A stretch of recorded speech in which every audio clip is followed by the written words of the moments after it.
નમસ્કાર મિત્રો, સ્વાગત છે બધા મિત્રોનો અમારી યુટ્યુબ ચેનલમાં। તો મિત્રો, તારીખ 10/5/2026ના સોના અને ચાંદીના ભાવ કેવા રહ્યા તે જોઈએ તે પહેલા જે પણ મિત્રો નવા છે તે ચેનલને સબસ્ક્રાઇબ કરી લેજો અને ફેસબુકમાં જે પણ મિત્રો માહિતી જોઈ રહ્યા છે તે ફેસબુક પેજને ફોલો કરી લેજો। ચાંદીના ભાવ જોઈએ તો 1 ગ્રામ ચાંદી 275 રૂપિયા, 8 ગ્રામ ચાંદી 2200 રૂપિયા, 10 ગ્રામ ચાંદી 2750 રૂપિયા, 100 ગ્રામ ચાંદી 27,500 રૂપિયા અને 1 કિલો ચાંદી આજે 2,75,000 રૂપિયા સુધીના ભાવ રહ્યા હતા। તો ખાસ કરીને ચાંદીની બજારમાં પ્રતિ 1 કિલોએ ફરી એકવાર ભાવ છે તે સ્થિર રહ્યા હતા। કોઈ પણ પ્રકારની મુવમેન્ટ ચાંદીની બજારની અંદર જોવા નહોતી મળી।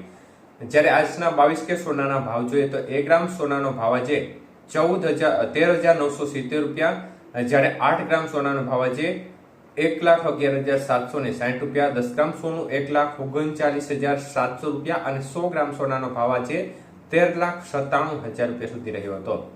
તો આજે 22 કે સોનાના 100 ગ્રામના ભાવમાં 3,000 રૂપિયાનો ઘટાડો જોવા મળ્યો હતો।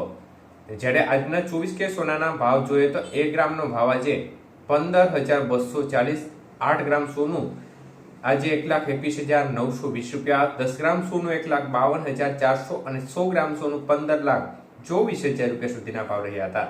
તો આજના 24 કે સોનાના 100 ગ્રામના ભાવની અંદર 3,800 રૂપિયાનો ઘટાડો જોવા મળ્યો હતો।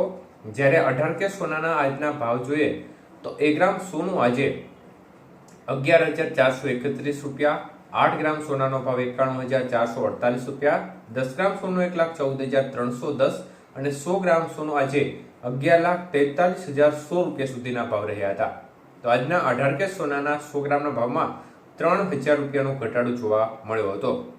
તો મિત્રો, બજારની સ્થિતિ જોવા જઈએ તો એકંદરે બજારનું વલણ છે તે આજે પણ ઘટાડા તરફી જોવા મળી રહ્યો છે। માર્કેટમાં ધીમી ગતિએ ઘટાડો જોવા મળી રહ્યો છે, કારણ કે હજી પણ આપણે માહોલ અગાઉ કહ્યું તેમ વૈશ્વિક પરિસ્થિતિઓ છે તે હજી પણ સ્થિર થઈ નથી અને યુદ્ધની પરિસ્થિતિ છે તે પણ હજી યથાવત જોવા મળી રહી છે, કારણ કે અનેક પરિબળો છે તે માર્કેટ ઉપર સીધી અસર કરતા હોય છે, જેમાં ડોલર સામે રૂપિયાની પરિસ્થિતિ છે, તેમજ ખાસ કરીને ફેડરલ રિઝર્વ દ્વારા જે મહત્વપૂર્ણ નિર્ણય લેવામાં આવતા હોય છે તેની પણ અસર માર્કેટ ઉપર જોવા મળતી હોય છે। ત્યારે આજે ફરી એકવાર ઘટાડા તરફી વલણ હજી પણ યથાવત જોવા મળી રહ્યો છે, કારણ કે આ જે વલણનો રેશિયો છે તે સતત એક પ્રકારે ધીમી ગતિએ ઘટાડા તરફી રહેવાનું મુખ્ય કારણ એ છે કે હજી પણ રોકાણકારોને કોઈ વિશ્વાસ નથી કે આગામી સમયમાં જે સોનાની બજાર છે તેનું ભવિષ્ય શું થશે, કારણ કે યુદ્ધની પરિસ્થિતિ જ્યાં સુધી સ્થિર નહીં થાય ત્યાં સુધી માર્કેટમાં આ પ્રકારની સ્થિતિ યથાવત રહેવાની સંભાવનાઓ દેખાય છે। એટલે આગામી સમયમાં યુદ્ધની પરિસ્થિતિનો મુખ્ય આધાર છે તે સોનાની બજારને મુખ્ય રીતે અસર કરી શકે છે।